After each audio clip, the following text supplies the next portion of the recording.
Hi, my name's Lucas, and today I will be talking to you about a full face helmet. Here is my full face helmet I use for mountain biking.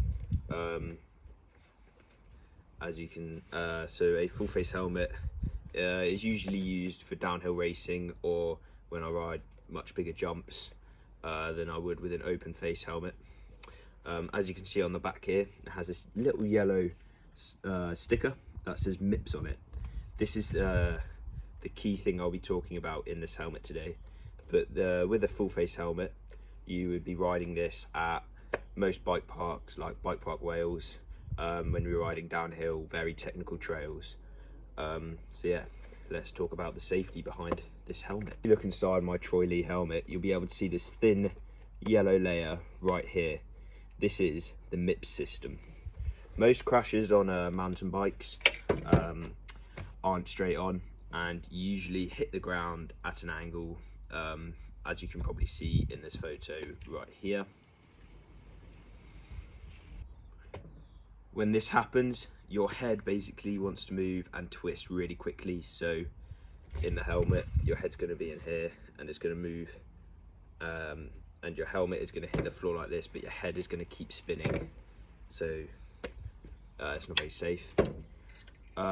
And the rotational force is what can cause brain injuries like a concussion, which I know as I've had a few in my time. But thankfully I have an old helmet which MIPS activated itself when I crashed, allowing my head to move freely in the helmet without injuring myself too much. MIPS basically adds a low friction layer between your head and the helmet. So when you do crash, the helmet can actually slide around your head for a split second. So obviously won't show you on this helmet, but my head's in here.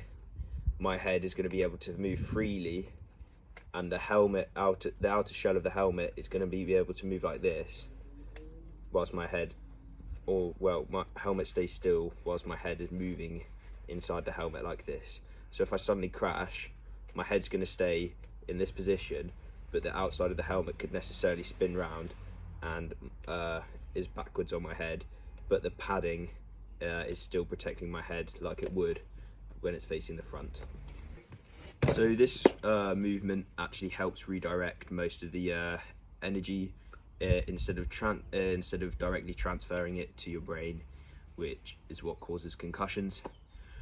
The foam still handles the main impact, but the MIPS layer is there to reduce the twisting force of your head inside the helmet. So it is pretty much a slip layer inside the helmet, which is designed to protect your brain when you have angled crashes. So here is an old helmet. Unfortunately, have crashed in it and no longer can use it, but I have taken the inside out, so I've taken the foam out just to give you a better look of what the MIPS system looks like inside of a helmet. This massive yellow bit here slides with your head. As previously stated, you would not be wearing these when you go out for a casual trail ride or cross country, but when you are riding the big steep technical terrain, or lift access parks, or parks where you're hopping on the back of a Land Rover or something, you know, extra protection of a full face is really important, because you might be the best rider in the world, but even those guys crashes break helmets. So yeah, bit overkill if you just go in to ride on a nice trail ride or cross country ride. But for big bike parks and downhill, this is what you want to use. So these types of helmets will be used for high-speed mountain biking, where the risk is much higher than just your average trail ride. Thank you for watching my video. This links to my assignment, Equipment and Facilities Task 2, talking about outdoor and adventurous equipment. Full face helmet doesn't necessarily have to be Troy Lee, but this is always my go-to, as Troy Lees have always kept me safe and well protected.